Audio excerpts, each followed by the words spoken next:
Hello, everybody, and welcome to a new kind of experiment that we're going to be running here. This is the very first in what I hope to be a long line of episodes in the Hyperfoxation podcast, a podcast of a variety of topics where my wonderful girlfriend, Midori, and I will be going over some... Yes, hello. Fiance Midori and I will be going over a wide range of topics, ranging from general media analysis to going over the history of certain things that catch our eye to just talking about the creative process in general, just whatever happens to float our boats during that point in the month. Highlight the name of the podcast, the Hyperfoxation. It's basically things that we just hyperfixate on and just can't stop talking about in our day-to-day. So we decided to talk about it at length for you. Yes, because if we have to suffer, so do you. Happy Hanukkah.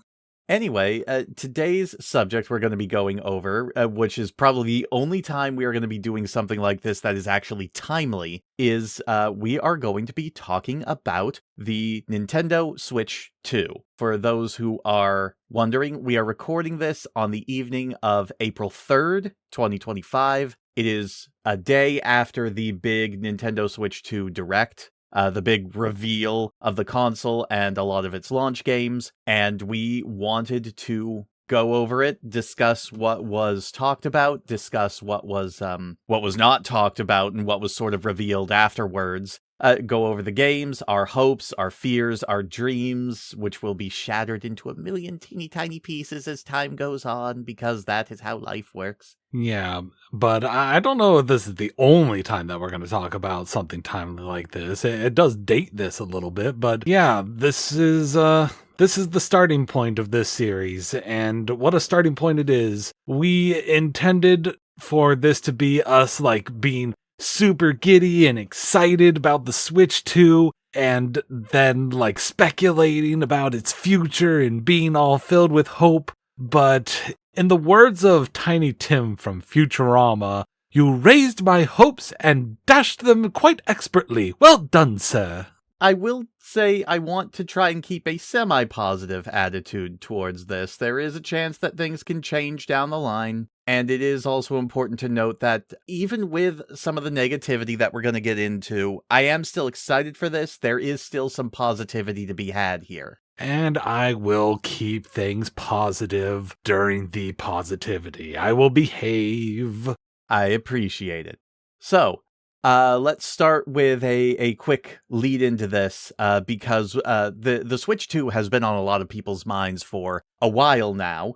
Start off with, Wii U comes out. It is a massive flop, a total failure, Nintendo's worst-selling console of all time, not counting things like the Virtual Boy, which was counted as a handheld, and was sort of an experimental piece of kit that wasn't really ready. And the Wii U was also the first time that Nintendo has ever posted a financial loss in their entire history as a game maker, so they were in a bit of a desperate state. Well, it doesn't really help that, like, it's one thing for them to push their hardware on people when it's hardware that people actually like. When it was hardware that people didn't like and it was super expensive and all this other stuff, like, people didn't want it. People didn't want any of that stuff, and yet they pushed it so fucking hard, and then Star Fox Zero happened.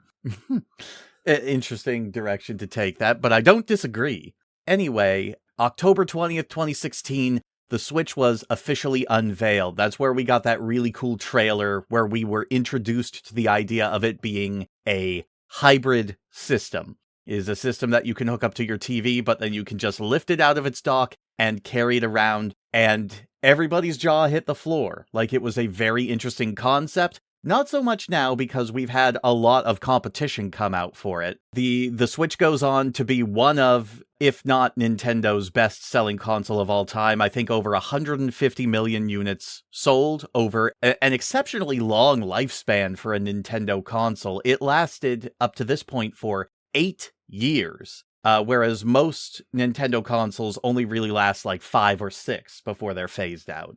It makes me feel so freaking old. It doesn't feel like it was that long ago that it came out. Mm-hmm. I was in my 20s. 2017. That was the year it officially launched.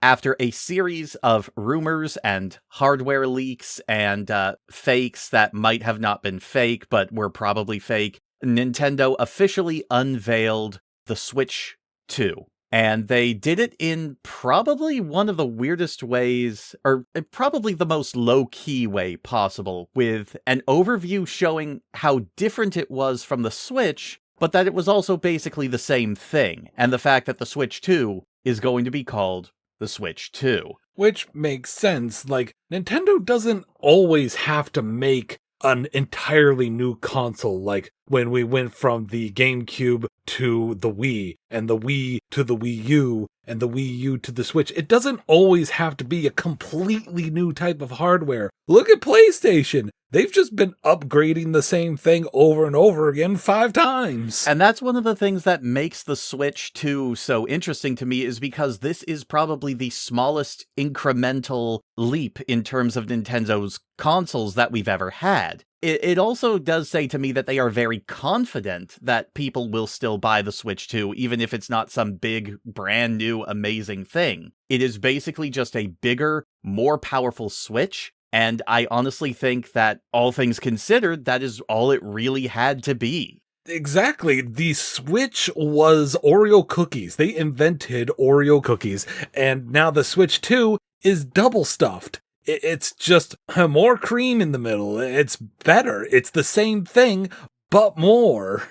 That's all it needs to be. You telling me that when they went from Oreo to double stuffed Oreo, you didn't get excited about it? And you were like, you know what? This needs something more. This needs to be, I don't know, the strawberry milkshake. All things considered, I do think it was smart the way that they handled the reveal, especially since they basically had to at that point before the official presentation, because again, the specs for the hardware had basically been leaking a little bit beforehand. I believe it was an accessories manufacturer that had accidentally ended up leaking like pictures of what the casing of the Switch 2 was going to look like. So while it wasn't nearly as like mind-blowing or groundbreaking, I think the incremental increase and the way that they revealed it makes a lot of sense. So while it wasn't exciting, they gave us a reason to be excited by basically saying April 2nd, 2025, we're going to have a lot more details for it.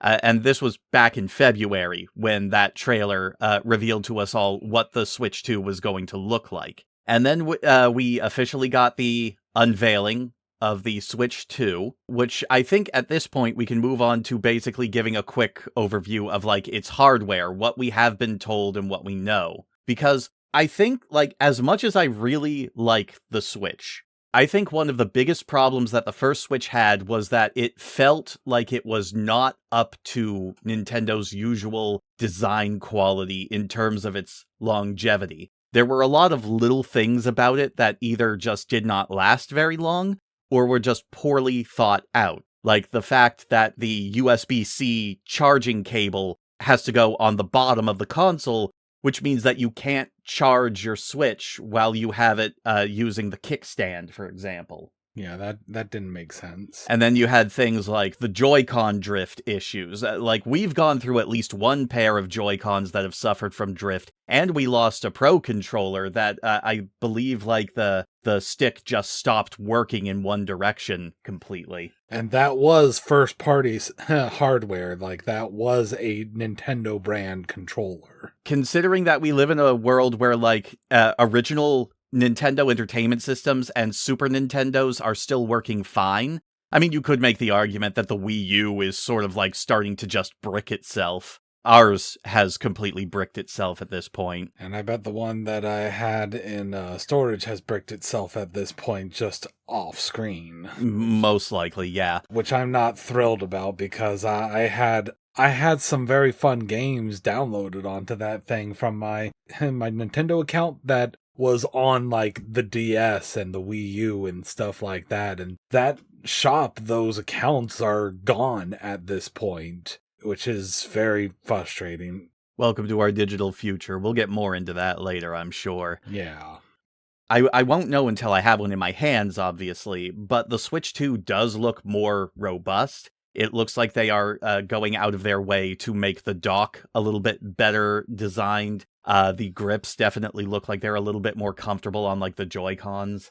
With that being said, do you have anything you want to add? Like, is there anything that stands out to you, MIDI, in terms of like the Switch 2's hardware? Well, like they said, they have a bigger screen with more RAM and everything, so it has a more clear, crisp picture that has a much better frame rate, and that is probably something that people complained about the most about the Switch, which it made sense with the Switch because it was not top of the line hardware. It was, to some degree, unfortunately, it was a gimmick. It was good enough for what they were putting out, but having better quality imagery that runs smoother is something that is important to people. That isn't to say like freaking PlayStation, like, oh, everything has to look super 4K high resolution realistic, blah. Like, no, that shit looks terrible. But for the kind of games that they make, that Nintendo makes, the toony games and the animated fantasies and all that good stuff, it looks great for that. Yes, but you can definitely tell that they were really sort of stretching the Switch's hardware thin with, like, Tears of the Kingdom, which it runs fine. It is imminently playable. Like, I would never say it runs badly, but the fact that it has such a jittery frame rate and it can slow down immensely when there is a lot of stuff happening on the screen, it really does feel like the Switch hardware was chugging while I was trying to play that game, which when they showed the video during the presentation of how smooth the Switch 2 edition of that game is going to look, it looked absolutely beautiful. I had a similar feeling when I went from playing the original N64 version of Banjo-Tooie to the one on the Xbox Live Arcade, which it runs so smooth compared to the original N64 version, which feels like it felt like my N64 was going to explode at any moment playing that game, I'm going to be honest. Yeah, and that's another thing. The Switch does get pretty hot sometimes. In fact, I've heard stories about other people's Switches like just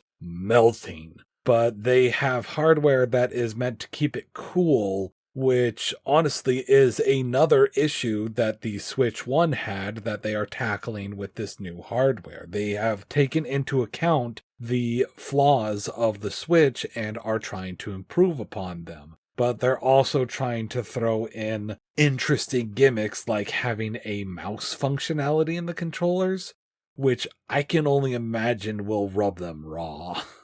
Yeah, it's going to be interesting to see how that happens, because, like, the Joy-Cons, they have to have tested them out to see how well they would hold up to repeated use of that. But, one, it's going to depend a lot on what kind of surface people are using them on, because not everybody has access to, like, an ordinary linoleum table right in front of them. And two, not everybody's going to have access to a table in general right in front of them. Like, are we going to have to get, like, a wooden plate or, like, a laptop stand for our laps while we are playing games that require that? I don't know, like, it's a matter of, like, not everybody has access to everything. Like, if you can't play with the mouse functionality, then I guess you just can't play the games that incorporate that gimmick. But I don't think that it's something that they're going to shove down our throats like the Wii U gamepad. That is the hope, yes. Though one other thing that should be noted about the Switch is they have the ability to, like, turn it to twist around the in-game icons and whatnot, which an ordinary mouse cannot do that. It can only read positioning and not angle. But the problem with that is that seems like it's also going to be a bit of a nightmare for ergonomics. Like, it does not look like it's going to be comfortable to do for very long periods of time. When it comes to the rest of the hardware, well, they have a game planned to teach us all about that hardware, and it only costs $30. Speaking of, I guess that's enough on the hardware front, unless there was anything else pressing you wanted to say about it. Not particularly. Oh, there was one big thing that we have to discuss about it because they made such a big deal out of it in the presentation. The chat button. Ooh, the chat button. Yeah, to get cynical for a second, I know not everybody is going to be playing their Switch right next to a computer or a laptop, or maybe even their phone. So I guess, like, if this chat thing works well, I suppose that for some people, it might be a good option for chatting with their friends. But one, Nintendo has never made it easy to actually add people as friends to their consoles. And two, it's basically just Discord. Yeah. Or I saw some people say that it was Zune. Discord, Zoom, yeah, those are both very apt comparisons. I don't see that as a function that a lot of people are going to use very often. Oh yeah, I saw plenty of like VTubers who don't like people seeing the real them, basically saying nope, no thank you, not interested, nope. Well, it is important to note that, like, you can use it without the camera, which is sold as a separate, I suppose, but like I'm certain that it doesn't have great recording quality. That's another thing, is like, I really do not believe, like, until I see for myself reports of actual people using it, I do not believe for a second that it is going to be as reliable as they showed in that trailer for not only the distance from the microphone, but also, like, being able to cancel out all of that background noise. Yeah, I am extremely skeptical about it being up to snuff on that. And what's more, the footage that they showed us of like watching other people play, it was pretty jittery. And also, that's another thing. Some of the games that they were showing during the showcase also looked surprisingly jittery for what they were like saying this was capable of. Like some games actually were like shockingly smooth. Like you said, the Tears of the Kingdom game, the Pokemon Legends game, like that was a real surprise. But there were also other ones in there, like Elden Ring. Elden Ring seemed like a bit much for it.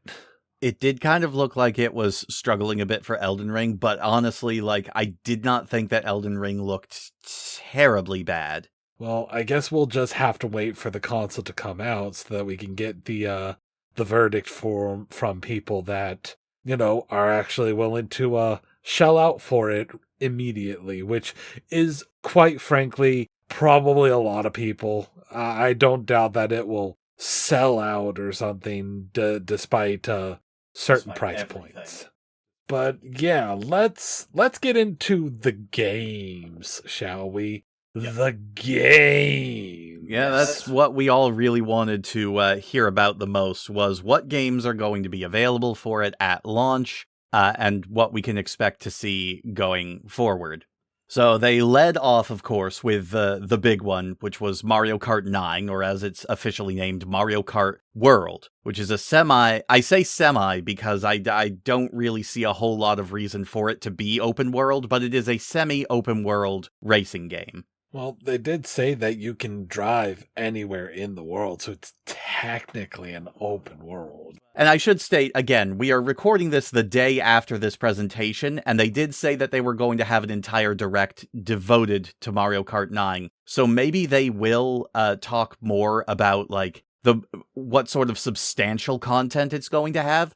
But right now, like, that free roam that they showed off, the mode where you are actually able to basically drive anywhere in the world, like, what's the point of it? Other than the photo mode, like, am I going to be able to take on, like, little mini challenges? Are there going to be, like, things to do out in the open world? Or is it basically just trailer fodder? Did Ubisoft co-create this game and there's a bunch of stuff on the map for us to collect? Like, not even that. I just want something to do in the open world. Like, if you're just making it open world to say it's open world, there's no reason for that. Like, that's not impressive at this point. That's just that's just so that you can have another bullet at the back of the box. You make a fair point. But like I said, like, the actual modes that they showed off, which was just the general Grand Prix and the knockout races, did look like they were taking advantage of the fact that you have to physically drive to each new track in an interesting way. But again, like, am I going to be able to go off-road during those courses? Am I going to be able to just cut across huge swaths of the course without penalty? Because, like, if that's the case, that's going to be a nightmare to actually balance. Yeah. And also, what if I just want to do the races themselves? Like, do I have to drive from one racetrack to the next racetrack? Like, that seems... Honestly, after a while, it seems cumbersome if you're not playing, like, that knockout game mode, which honestly just 100% reminds me of that, like, fan-made Sonic game, like Dr. Robotnik's Mean Bean Drive Machine. Ring racers, you mean? Ring Racers, that's it. But yeah, like, it reminds me of that. Like, that had a knockout mode, and I said, yep, what a concept. I could use a little fuel myself. That was the big one. They did show off a lot more, but before we go on with that, I do want to highlight the games that are confirmed to be launching with the system. Now, for comparison, the original Switch had 10 games available during launch day, 5 of which were digital only. For retail, you had 1-2-Switch, Just Dance 2017, Breath of the Wild, Skylanders Imaginators, and Super Bomberman R.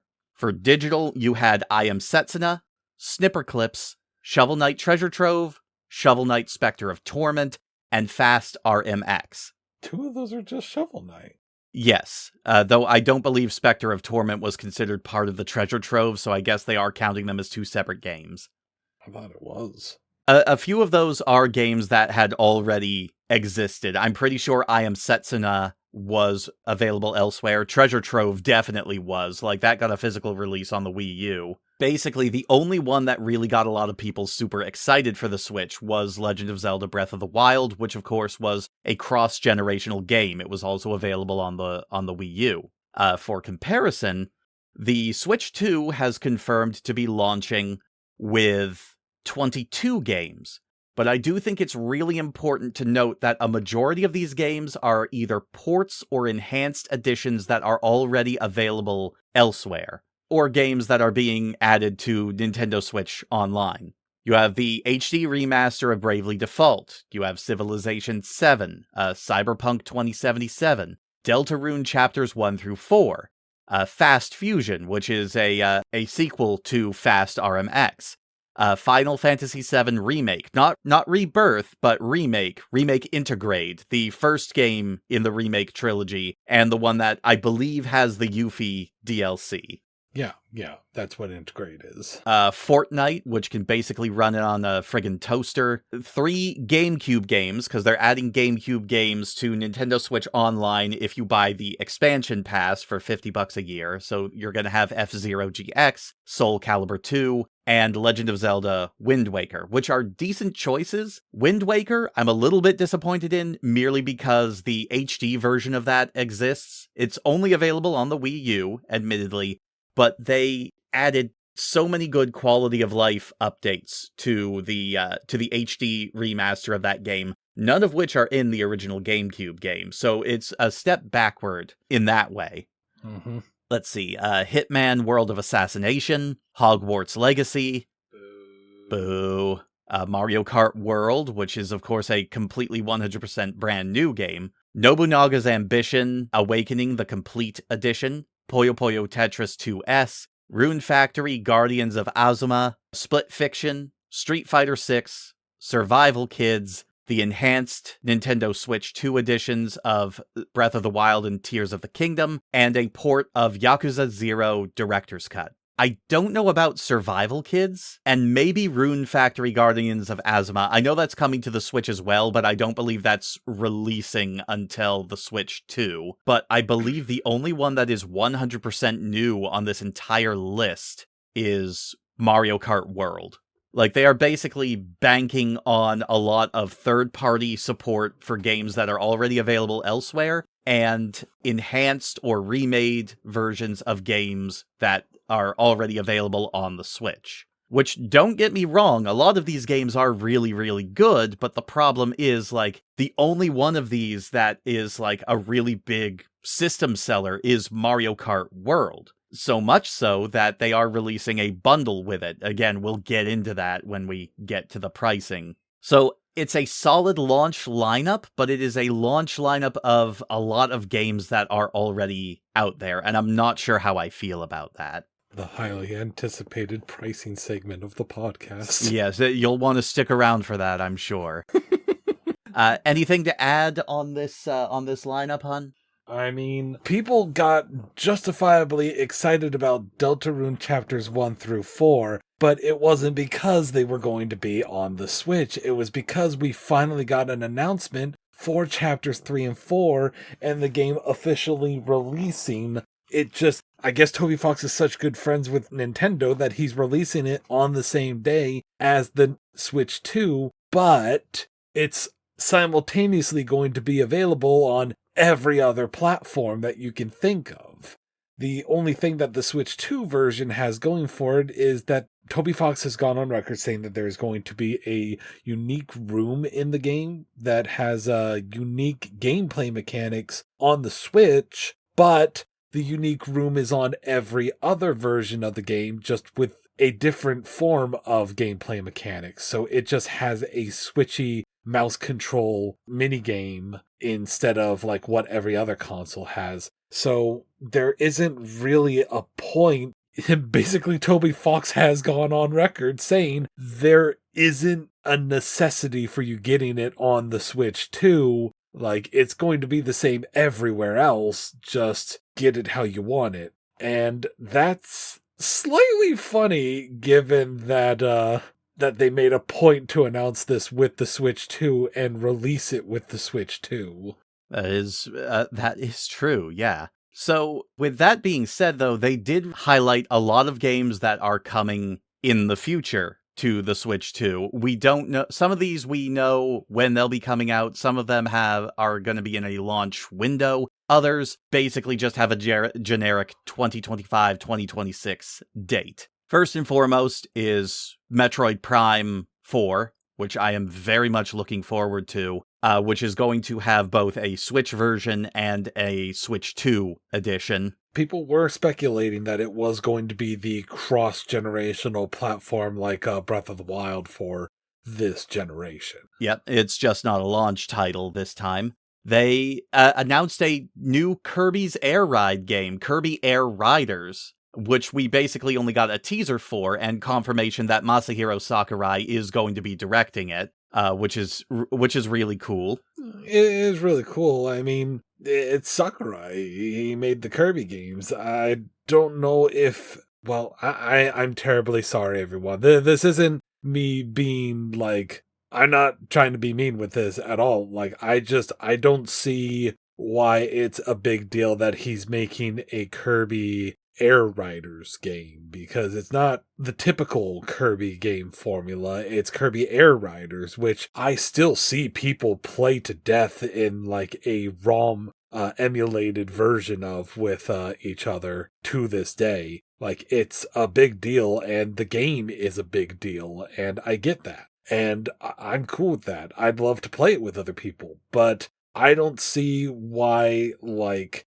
them saying that Sakurai was making it made so many people, yeah! Like, I know him for Smash Brothers, I know him for Kirby games, and I know he's great, but I just don't get it on this one. I think it's mostly a situation where a lot of people were happy to see the director getting another shot at his vision, because Air Riders, more so than most other Kirby games, was his baby. Like, he had been working on that, I believe, since the N64 era, before it was moved over to the GameCube. So, more so than a lot of other Kirby games, like, Air Riders has a very special place in Sakurai's heart. I didn't know that, and if that's the case, then that's wonderful that he's being given this chance. I hope that he can bring his vision to life this time around, and that he makes the best Air Riders game that ever will be. We got some footage of Legends ZA, Pokemon Legends ZA, running on the Switch 2, and by God, they managed to do it. It has a smooth, consistent frame rate. As I mentioned earlier, and yeah, like, it's so funny to me that some people were very quick to defend Legends and some of the Pokemon games by saying, like, see, it just needed better hardware or whatever have you. But there were games that were bigger and better than Scarlet and Violet, for example, that ran significantly more smoothly on the consoles. So there is no defending that. Like, they just were poorly made. So I'm not even sure if this can be attested to the Switch 2 itself. If I get a chance to play Legends Arceus or Scarlet and Violet, like if they're backwards compatible and I can play the Switch versions of them on the Switch 2, then I can determine if it just was the hardware for those games, or if they just put a bit more effort into Legends ZA. Yeah, because I mean, like, the poor optimization of the Pokemon games, that definitely has not helped how people feel about them, but the games themselves are just not that interesting. They are not designed particularly well, in my opinion. They're very boring and by the numbers, and the way that they try to shake each game up just doesn't really seem like it adds a whole lot to it, like Dynamaxing and terrestrializing and all of these different gimmicks that will only stick around for like a game before they're gone again anyway. Which is why they are banking on going back to the only one that people actually liked, and that's Mega Evolution. That is the perfect excuse to bring it back with a Legends game that takes place in the Kalos region, and it's entirely focused in Lumio City, so they can have it all take place in the same city, all in the same place, rather than have to develop an entire region and have to come up with all these different environments and cities. That's hard work. But if they just have to design one environment in one city, then they can actually devote all their time and effort to making that one thing good. Hopefully. Hopefully. This is still Game Freak we're talking about. We were also shown that Mario Party Jamboree, which was a fairly recent release, is getting an updated version for the Switch. They said that you will be able to buy an upgrade pack if you already own the game on the original Switch. They have upgrade packs apparently for a lot of these games. Again, we'll kind of get into it when we get into the pricing part, because that's where I really want to talk about that. Well, a few of the games, they didn't cover a lot. Like, Mario Party Jamboree is one of them. Well, Jamboree, I'm specifically bringing up Jamboree because that's the one where they gave the big highlight to, because they added in a bunch of new modes that were supposed to use the specific Switch 2 hardware, like the mouse, the camera, the voice command controls. Nothing that is going to get me to buy the game a second time, that's for sure. Nothing that's going to get me to buy an upgrade pack, no matter how, I want to say cheap, but like, you know, we don't have, I don't believe that we have a price point for it, but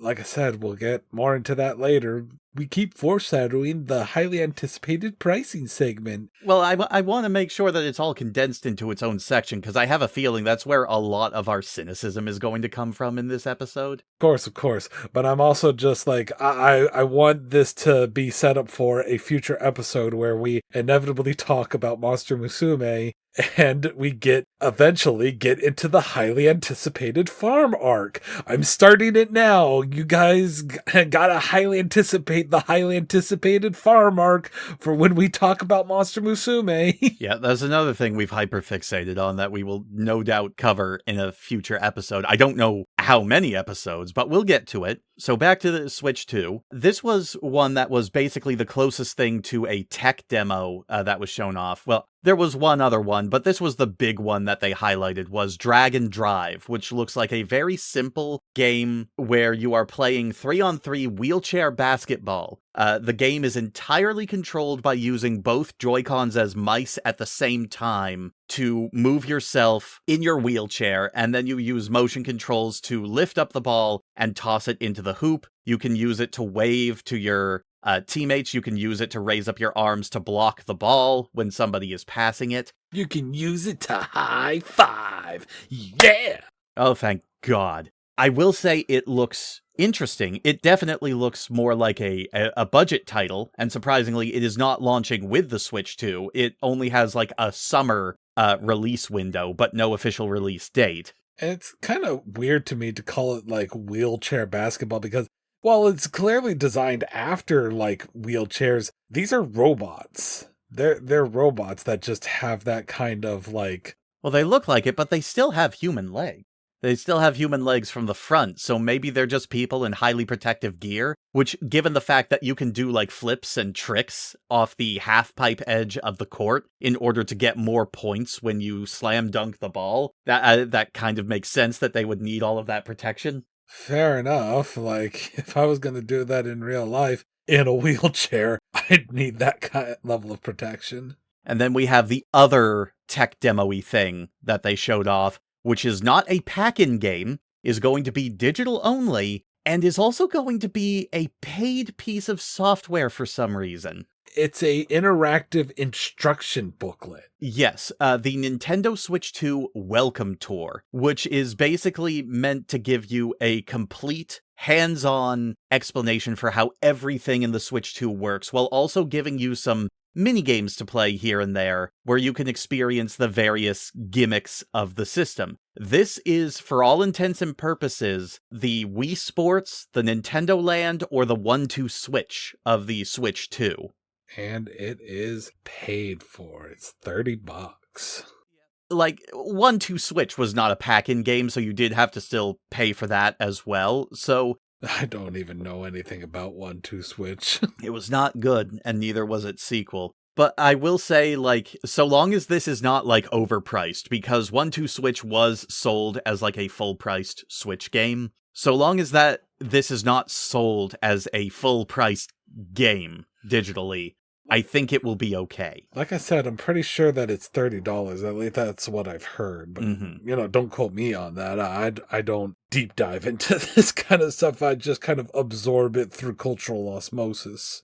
That was most of the big, like, first-party announcements. We did have quite a few announcements from the third-party side of things. We already talked about the fact that Deltarune was coming out. There is going to be an exclusive From Software game on the Switch, which is basically Bloodborne 2 in all but name. So I guess Nintendo do what Sony don't. Yeah, but like at the same time, a lot of From Software fans are a bit upset that it's only on the Switch. Oh, cry me a river, build me a bridge, and get over it with this. We went through the exact same thing with Bayonetta, and you know what? Bayonetta 2 and 3 would not have existed if it weren't for Nintendo stepping in and giving them the funding to actually make those games. The only reason we are getting anything close to a Bloodborne 2 is because Nintendo is willing to front the bill at this point. That is Sony's loss, and From Software fans' games. Like, I sympathize with people who are mad that this is an exclusive, but that is a really petty reason to be mad that this game even exists at all. Ooh, sensitive topic. I'm not even a From Software fan. Ooh. I apologize, but like this is the sort of argument that I have seen so many times about people get mad that these games even exist at all just because they're on a platform that they typically do not play. Like, I'm not telling you to go out and buy a Switch 2 just for this game, especially since we don't even know when it's coming out. But I am saying that you, as somebody who enjoys these games, should just be happy that the game exists and is out there. And you know what? Plenty of games have been quote-unquote exclusive and then gone on to exist elsewhere. Resident Evil 4 was supposed to be totally Nintendo GameCube exclusive, and that lasted for like a year before they put it out on the PS2. So if you're mad that it's exclusive now, just wait. If it stays exclusive, whatever. It's out there. The game exists, and I think that is something that is worth celebrating. Fair enough.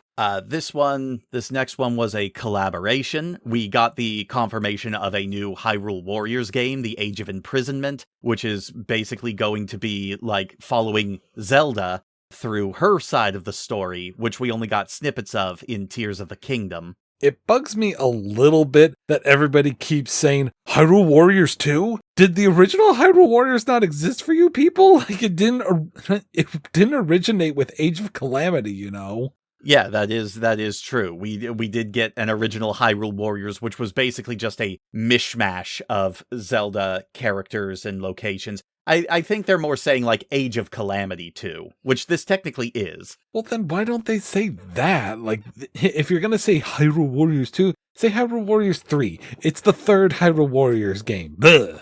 I am going to be curious how they handle the story for this one, because I don't think this is one where they can pull the same alternate timeline shit that they did in the first Age of Calamity. Which, don't get me wrong, I liked that. I liked that twist, that it was basically not the same universe as Breath of the Wild takes place in due to time travel shenanigans. But I don't think you can pull the same thing here and just Deus Ex Machina a happy ending for the Age of Imprisonment. Yeah, you really can't. Like, it's going to have the same ending that we were shown from the Tears of the Kingdom, like how things played out. So, yeah, as you say, they can't pull a happy ending out of their butt. This isn't an alternate timeline. Just because we should probably get a move on with this, some rapid fire for other things that are that have been announced. We went over Elden Ring. Hades 2 is getting a port to Switch. That is officially going to be the first console that it appears on. Woo! I think you've gone on record saying the original Hades is like your favorite game ever. It's one of my favorite games ever. If I had to compile it on a list, it would be top 3, top 5. It's in the top 5. Yeah, it's in the top 5. But yeah, it's one of my favorites of all time. Okami is the favorite of all time. Not a bad choice at all. We got a confirmation of a sequel to Daemon X Machina, which I was not expecting, because from what I recall, Daemon X Machina, which released on the Wii U, did not sell very well, though we could probably chalk that up to the fact that it was a Wii U exclusive for a while. Enter the Gungeon 2 was announced. We only got a very small snippet look at it. They've gone full 3D, which is going to be kind of weird when I actually play that, but I loved the first Enter the Gungeon, so... It was already weird watching it. I was watching it, I'm just like, did that bullet hit him? It looked like it passed over him. Like, I can't tell in this three-dimensional space if these things are hitting them. Yeah, so it is something that I'm probably going to see, like, an extended gameplay feature on before I can really draw conclusions, but I'm just happy to see a new Enter the Gungeon, and probably the big thing, and I'm so mad that they just tucked this away during their big highlight montage. We got Silksong, actual new footage of Silksong. Yep, along with a release window of 2025, and the cynics are saying, oh, they've done this before, don't get your hopes up, they could very well push it. Can you not be happy about anything? This is the first bit of news that you've gotten about Silksong in 4 damn years. Like, seriously, let people be excited, have hope. Like, hell, Silksong, the creators of Silksong, Team Cherry, they apparently hinted that this was going to be revealed at the Switch 2 Direct, all the way back in January, via a riddle in the form of a Twitter post with a cake recipe, which had the date of April 2nd, 2024 as the date that the cake recipe was posted to the internet, to hint that it was going to be on April 2nd. They planned this, even though they have been radio silent for 4 to 6 years. They planned this. They have something, and hopefully we'll see more of a preview for the game sometime before it comes out. But then again, maybe they'll pull a Hi-Fi Rush and just shadow drop it on us one day. That'd be cool. And the final denouement of the whole presentation was the reveal of a brand new Donkey Kong platformer. In a completely new style, they are using the more cartoonish original design of the character that is closer to how he looked in the original arcade game. And they gave him pants. Well, yeah, like, apparently, like, if you watch the game footage, he didn't have pants at the start of the game, but he puts them on because he's a big businessman going into the mines. And this one we do have a release date for. It is coming out in July, which is not long after the Switch 2's release, so it is technically a launch window game, and it does look fun. It does look really fun. Yeah, completely destructible world. Very expressive Donkey Kong himself. Interesting characters and Monkey Lady. There is already so much fan art of that Monkey Lady. I can tell you from scrolling through Blue Sky, she was very popular. Oh, well, why didn't you share any of it with me? I didn't think. I was busy putting together this itinerary so we could actually have this discussion, thank you. Oh, banana. Yes, banana. So that is something that I am legitimately excited for. There is a lot of stuff in the pipeline for the Switch 2 that might not be available at launch, but I do legitimately think that there is some stuff to be excited about. Hey, yo, look out below. Here it comes, Banana Slammer. Oh. I love that show. It's horrible, but it's so fun. But with that being said, it is very early days, but real briefly, I just wanted to ask before we get into the big pricing and release date stuff at the end here, what games are you actually hoping for the Switch? Like, rapid fire, just a few titles that you, or franchises you really hope to see. That I hope to see get new games, or? New games specifically. Well, I'd say that I'd like a decent Zelda game where Zelda is the main character and everything, but I guess we're technically getting that with Age of Imprisonment. You didn't think that Echoes of Wisdom was decent? I think that it is a good game, but I think that it falls a bit flat at the very end, and it is a very toy style. It's not a like Zelda. It's not a traditional Zelda game. So you want something like you're looking for more a 3D Zelda adventure rather than like a classic Zelda one? I want Twilight Princess, but I want it starring Zelda. I see. Okay. All right. That's what I mean. Like, if not Zelda, like Midna, but or hey, if Midna wants to ride Zelda. Don't look at me like that. Please don't take that out of context, Internet. I'm begging you. This is our first episode. At least let us get to episode 10 before you lewd us. He said context, not context, so completely taken out of context. Shut up. Shut up. Shut up. You are not on the next episode. You can't get rid of me. I live in the same room. God damn it. But yeah, so Zelda starring Zelda. Anything else? Let's see. What other like first party Nintendo franchises? I feel like it's not so much something that I want, but I expect to see a Splatoon 4. But unless they can show me that it is better than Splatoon 3. Yeah, because you had a lot of problems with the way Splatoon 3's multiplayer went down the line, right? I had so many problems with their multiplayer, with the lack of content. Like, it was frustrating. Hell, they even set up a few things with 3 that never got addressed. So I assume that they're going to address those in a 4th game, but I don't know. Like, 3 did not sit well in my book or most people's books. It was a huge letdown compared to 2, even by the end of its life cycle. So I don't have high hopes for a 4 if one gets made. I do hope that we see 4, and I do hope that the single-player content for it continues the trend that was in 3, because I do think that the single-player campaign mode they had in 3 was very, very good.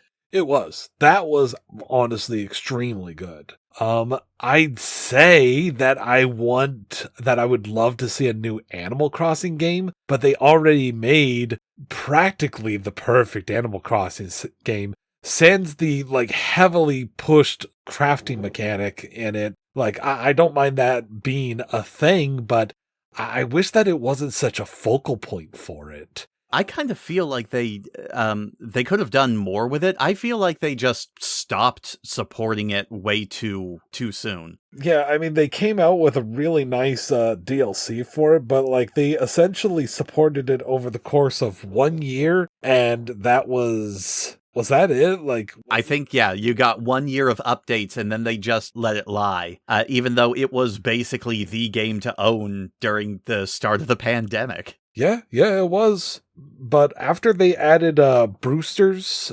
his roost to the museum, as well as Captain taking you on those little island adventures, after that we stopped seeing updates for the game at all. And that was unfortunate. Like, everybody made their own fun with it. And that's what you do with Animal Crossing games. It was a lot easier to get the characters that you actually wanted on your island. It was all around an amazing game, and if they do make another Animal Crossing game, well, it's probably going to be some sort of gimmick, but I hope it's not a gimmick like the Vacation Home Academy thing it was, which they added a mode for in the DLC for New Horizons. But yeah, like, I don't know, like the city one, that one had like a distinct gimmick to it. I just expect something different if they do an Animal Crossing game at this point, because they made the ultimate Animal Crossing game already. They made the ultimate Smash Brothers game, though I do know at least one person that is like, Ultimate is a game that they don't like, that everybody likes, but oddly enough, the fourth one that was on Wii U, like, that was their favorite one. So take that opinion with a grain of salt. Differences in opinion. When it comes to me, I don't really have a whole lot that I'm hoping for, because a lot of what I'm quote unquote hoping for, I'm sure is already in the pipeline at Nintendo. We're gonna get a new 3D Mario game. We're going to get, we've already got a new Metroid game on the way with Metroid Prime 4, and we had an excellent traditional Metroid game with Metroid Dread a couple of years ago on the Switch. And we have a new Donkey Kong game coming out. Like, that's why I'm saying, like, things that I expect more than what I want, because I don't know what I want. It's just, I expect there to be more of what we always get. If I had to say there was one thing that I really want that Nintendo has shown is not a guarantee, I want a good Star Fox game. Oh God, yes, there it is. That's what was hiding at the back of my brain. I even thought about it earlier. Gods above, I want a good Star Fox game. I want a Star Fox game that is not a retelling of the same story that they've done like 3 or 4 times now. I want them to actually take advantage of the fact that this is a story about anthropomorphic animals in space piloting hyper-competent jet fighters with laser guns. There is so much potential in this series that Nintendo just does not seem interested in mining, and that to me is the most frustrating thing about it. It is. It's so freaking frustrating. They keep using it as a hardware showcase. Like with the fucking command mission. Like, they used that to show off what the touchpad could do and everything, and it was horrible. Like, the game itself was absolutely horrible. And then we got Zero. There was so much high hope for Zero, even as, like, a reboot or a reimagining or whatever the fuck they called it for the franchise. But they forced the gyro controls and dual cameras using the gamepad. Like, it was awful. The way that it played ruined it. It was honestly, quite frankly, a great game. It even brought back the walker mode from Star Fox 2. But then they ruined it by forcing the hardware on it. Not to derail us too far, but I will say, like, I think it would have been an okay game, but even if they had gotten rid of the cumbersome control scheme, I don't think it would have been a great game personally, just because of the way that it was designed, because it was just a retelling of a story we have already had, and the game itself, apart from the gimmicks that were put onto the gamepad, was a very by-the-numbers space shooter.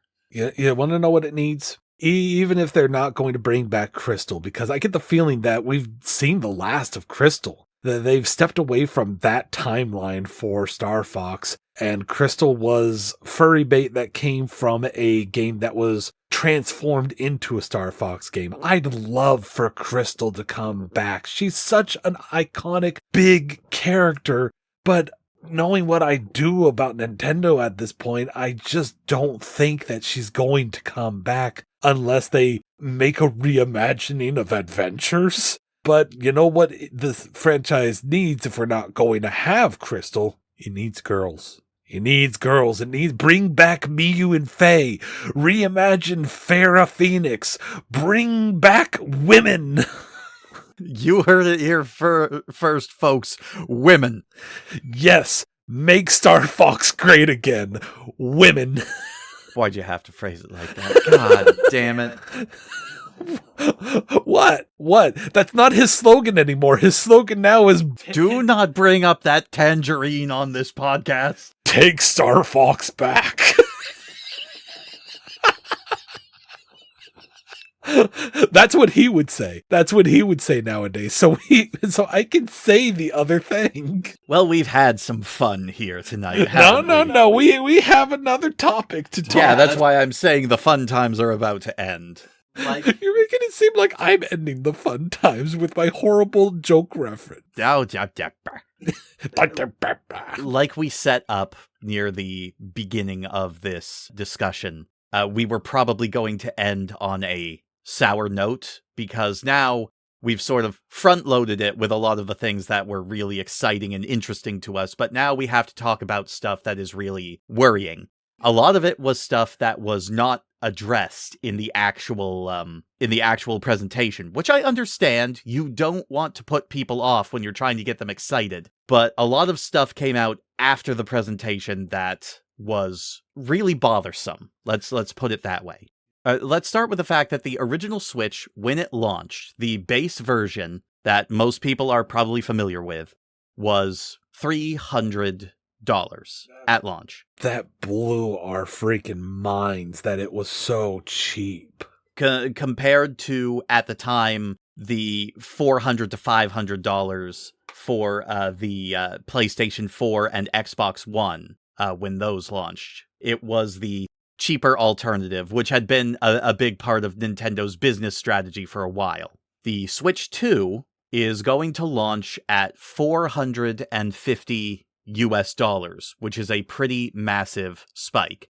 Which, I will be honest, I am used to console prices sort of getting higher and higher as time goes on. That is not really something that bothers me nearly as much as the fact that the games, at least the first-party games that we know about, are going to be much more expensive. Yes, and I'm sure that you've already heard about this. You're not hearing about this from us. You know about this. You know what we're about to talk about. Yes, Nintendo has confirmed that, at least when it comes to Mario Kart World, the physical version of the game will be retailing for, I believe it was $90 for the physical version. $90 for physical and $80 for digital. Which is, that's not good when people are still salty about the fact that a lot of other retailers, a lot of other game makers are trying to raise the price to $70 for a AAA experience. But apparently Nintendo at this point is so big in their britches that they think that they can do anything they want. And compared to other companies that have thought that they could do anything they want, and didn't get away with it, Nintendo just might, because it's Nintendo. Yes, because not only are they a very stubborn company, they are very well known for just digging in their heels and doing the thing that people don't like, even if it would be detrimental to their image. But they are also, and I mean this in all the good and bad ways, they are basically the Disney of video games. They can put a front-facing, family-friendly smile on, and most people will buy it, while at the same time acting like the ruthless corporation that they are behind the scenes. Which they have done since the beginning. Like, a lot of people are, it always takes something like this to make another group of people be like, wait a minute, Nintendo is a greedy corporate business? And it's like, they've always been a greedy corporate business. They have always gone after people for ridiculous copyright claims. Like, wasn't there an incident where they hired the Pinkertons to go after somebody that, like, was trying to resell stuff? No. That was Wizards of the Coast. Somebody got some Magic the Gathering cards early, before they had officially been released, and showed it off on stream, and Wizards of the Coast sent the Pinkertons to his house to basically intimidate him and steal that stuff that he had legally purchased back. Yeah. Okay, so a little bit of a misremembering on my part there, but thankfully that's what we have two people here for, so that we can cover each other's asses at least a little bit. I do have an example from early on in Nintendo's gaming history, though. Here's your history lesson for today, folks. Back when the NES was a thing, Nintendo hated the fact that people found a way to reverse engineer their cartridges and basically sell unlicensed games. And they would call up major retailers like Toys R Us and Walmart and KB Toys, and they would say, if you sell unlicensed games, we will not let you sell official Nintendo products. Which was, and I believe still is, an illegal practice. You're basically blackmailing people to stifle competition. And it was not illegal for those companies to make reverse-engineered cartridges because they weren't actually using any trade secrets in them. That was thanks to a lawsuit that Atari laid against Activision back when Activision was first formed,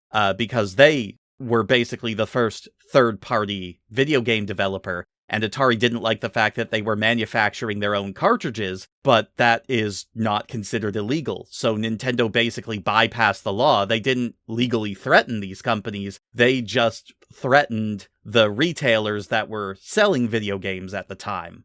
Yeah, so that's the kind of stuff that Nintendo has done in the past. They are, in fact, a greedy corporation that is led by old men with outdated ideals. Yes, they make a lot of great games, iconic games from all these different franchises that we know and love, but that's just a face. It's not the business themselves, and the business wants money, and they think that now is the time to blow the cap off of being able to charge whatever they want for games. And since they are the top of the line, everybody else is going to follow suit. Like, all the other companies that make games and stuff, they're going to take this as a sign that they could charge whatever they want for games. And that really scares me, because I do not believe for a second that companies like Activision or Electronic Arts or Ubisoft, if they manage to survive that long, I do not believe that they will stop their current business practices if they can charge a larger amount for the base game.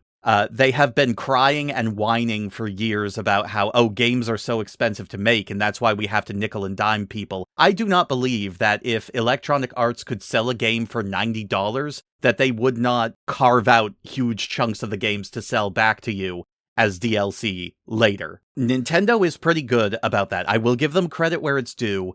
Their games generally are full, complete experiences. Generally. There have been exceptions, but most of their games are full, complete experiences from the get-go, that any DLC that they offer is usually either free updates, or it is something that just enhances what is already there. But a company like Activision, no. They are going to sell you a shell for $90, and then you are going to pay $20 to keep filling that shell with more content. Yep. That is what they have been doing for years, and that is why this is so terrifying, because all those greedy corporations that have just been getting worse and worse are going to look at this with dollar signs in their eyes and say, well, if Nintendo can get away with it, let's push the boundary further. Exactly, yes. I think it's important to note that when Microsoft tried to do a lot of shady stuff to stop used game sales, like threatening to have games locked to the system that it was first installed on, for example, people rightly revolted, and Xbox, to this day, is still trying to recover from the backlash of that. I don't think that there is going to be nearly as much backlash against this for Nintendo because, as we pointed out, they are Nintendo. Not to say they are doing these as extreme as what Xbox was trying to do. But people did almost think that that's what the case was because they are, in fact, selling physical digital versions of the games. Yes. That have passkeys that function in a similar fashion. They basically are USB chips that activate a digital download of the game. But that's all they have on the card is basically the unlock for that game. There is no game on these cards. But that's only that type of card. There's still going to be physical releases of the games that do have the games on the cards. Like, that's just one version of the games. All that means is that when you go out and buy the game, pay attention to what version of the game that you are buying, that it isn't one of those digital download only kinds of games that you're just buying a chip for. Make sure that it is a physical release, because that's what we want. We want to own our games, and these corporations don't want us to own the games. They want us to rent them. They want us to pay for the ideal of owning these games.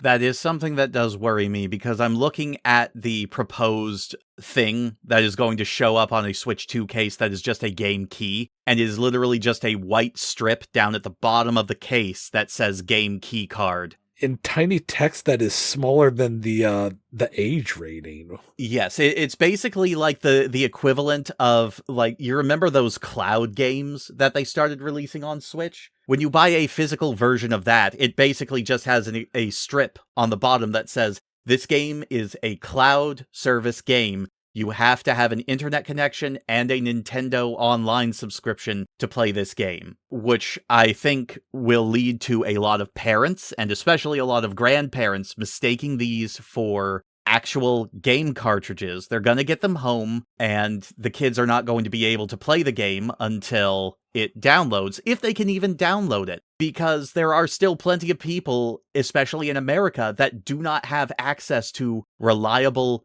internet. We should not be pushing for an all-digital future when it's going to leave so many people behind. That is 100% true. I personally know people that don't have good internet, if any internet, that have to rely on things like, I don't know, going to McDonald's to chat with their friends on Discord or something like that. Like, not everybody has them, and not all your target demographic has the money for this. Like, you're asking us, like, eventually it's going to get to the point where, like, I heard somebody make this as a half joke that GTA 6 is going to have a $100 price tag, and that's a lot of fucking money to ask for a luxury. Yeah, especially considering that we're in the middle of a global recession right now. Money is very hard to come by, and luxuries are always the first thing to go. Like, this thing comes out in 2 months, and I just do not see a lot of people who are relatively responsible with their money dropping $500, upwards of like $600 on this. Because bear in mind, you got the base console, which is $450. If you didn't get the bundle with the digital version of Mario Kart World, which, by the way, they're giving you a $30 discount on that game, which says to me that they are perfectly fine taking a hit on the game. So the $90 price tag on the physical version is just plain greed. And then you have to buy other games if you don't just want the racing game, which is going to be anywhere from, like, depending on what they charge for it, anywhere from like $30 to $90, depending on what people want to charge for that. We still don't know if, like, Nintendo's gunning to make, like, $80 to $90 the standard. Well, I can say that I heard that the price point of Donkey Kong Bonanza, what they have planned is $70 for the digital version, $80 for the physical version. Okay, cool. That's still too expensive, but okay, cool. Yeah, so it's a game-by-game basis on this. Yes, and to add to that, at the time we are recording this, we also do not have prices for any of the accessories for it. We don't know how much the new Pro Controller, or the Switch 2 camera, or the extra docks or Joy-Cons are going to cost. And like I said earlier, we don't know how much the upgrade packs for games that you already own that have exclusive content on the Switch 2 are going to cost. Yes, and that's what worries me the most. How much are they going to charge you to put a bunch of enhancements on a game that you already own?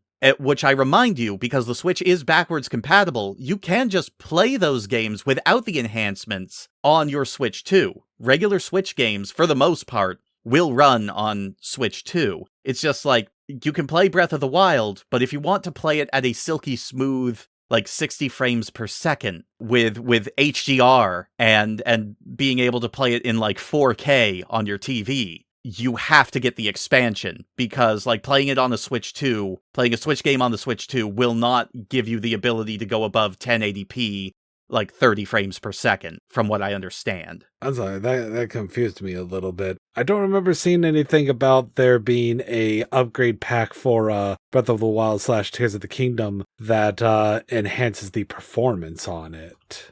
Because when you upgrade them, essentially what you are getting is you are getting the Switch 2 version of it. I'm sorry. What I mean is I don't remember there being upgrade packs for those. Hang on, let me bring it up real quick. Yep, Breath of the Wild, right here.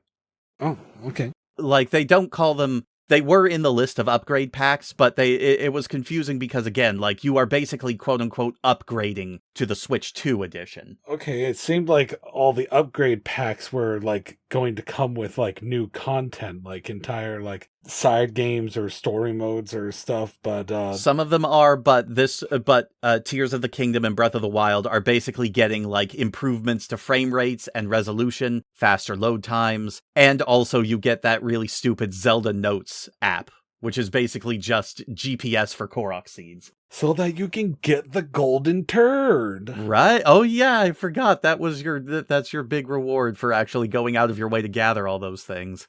So with all of that being said, like I said, I am excited for it because I'm excited for the games specifically, because video games is a medium that I have grown up alongside, and it has basically been a hyperfixation in general of mine ever since I was old enough to hold a controller. But there is a lot of stuff surrounding the pricing and the practices of this new system that really has me worried for the direction that the industry as a whole could go in if some of these practices become standard. Yeah, I mean, this is an unfortunate fear of mine. This is a fear of mine, and I'm sure it's a fear for a lot of people, that they're trying to snuff out physical games as a medium because they don't want us to own our games, and they want to charge more and more for these games, which I understand that the economy is going to hell in a hamster ball, but... That's an interesting way of putting it. I've heard it phrased that way before.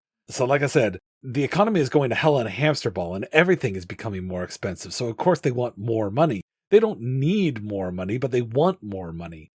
Fact of the matter is, I have a huge backlog of games as it is, that I can just go play all of that until, the physical versions of those games deteriorate like Warner Brothers DVDs from the early 2000s. But we still have independent games. Thank God for independent games. These small studios or singular people that go out of their way to make beautiful, fun, entertaining experiences, and they don't gouge you because their goal is to entertain people, to have fun, and that's what this medium is supposed to be. And that's why there's so much more enjoyable than the AAA games that come out from various other studios. And unfortunately, all I see happening with this, like, yeah, there's a shitload of dedicated fans for Nintendo that are going to shell out no matter what. Like, they will put a mortgage on their house in order to pay for these consoles and games. They will ruin their lives for Nintendo, and Nintendo doesn't care. Nintendo hates the consumers. They just want their money. But if this is the direction that things are going, I know that people are fighting against physical games disappearing, but eventually it's likely to happen. And instead of like trying to hold it off from happening sooner than later, which by all means keep doing that. I want physical games to be around as long as possible. I want to keep owning my games, but if they're going to keep pushing so hard for these digital games, then we really need to put more rules and regulations on that shit. Like the whole like loot boxes and gambling and monetization practices in games that are being extremely predatory towards young users. Because fact of the matter is that there is a massive younger generation that's even bigger in population than our generation when we were their ages, and they are being conditioned to just accept this stuff. There are idiots out there that are saying stuff like, oh, is this game even worth it if it doesn't have a battle pass? Are you kidding me? You want something that you have to pay for in a game that you already paid for, that forces you to play the game religiously in order to unlock anything in it, even after you paid for it? That's what the younger generation has been conditioned to think is a good game. I'm going to cut you off here because you are starting to weave into old man yells at cloud territory a little bit. I'm sorry. It's just, there's a lot to this. It's a very broad topic, which I think that we can save that for future episodes, because that is something that I hyperfixate on all the time, just because I am so inundated with the state of the industry. Because again, I care about this medium a lot. But for today, I did just want to focus on specifically the Switch 2, its reveal, the practices behind it, the games that were coming out for it, and whatnot. To sum up what I was talking about, we need to put more rules and regulations on these digital-only games and everything if we're that concerned about it. Yes, exactly. I would deeply urge people to be careful about making a purchase. I can't tell you not to buy it, because all things considered, regardless of what I say, regardless of what anyone says, I do think that this is going to be a success. But I do think that people should make it known that this is a practice that they are not happy with, and that this is not a direction that Nintendo should go in, because it is going to hurt more than it is going to help in the long run. Yeah, not just for Nintendo, but the gaming industry as a whole. So I'm sorry that that's such a downer ending. Like I said, we front-loaded this episode with a lot of our more positive talk, because again, I'm still excited about the games themselves. I'm not excited about having to buy the console to play them on, but I'm not excited about the price points. The price points are something that I wouldn't even ask somebody to buy for me as a gift. Which is probably why we'll either wait for a sale or we'll go halvesies on it like we usually do. Yeah, well, this is Nintendo, sweetie. First-party Nintendo games never go down in price. Exactly, so I guess we're going halvesies on it. Well, there go those headphones.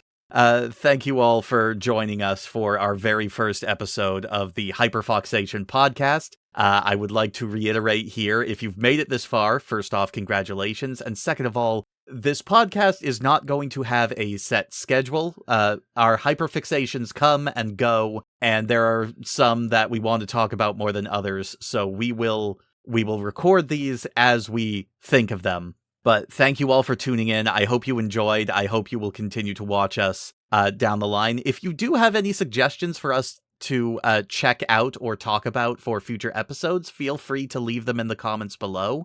We will be taking a look and see if there's anything that happens to align with our interests in the moment. Midori, do you have any final thoughts before the episode ends? I hope you enjoyed the sound of our voices. And just remember, I love you. You're wonderful. Have a nice day. Aw, isn't that precious? You are way too positive. Goodbye, everybody. I don't have a way to come back. Goodbye. Oh, oh, I'm still recording.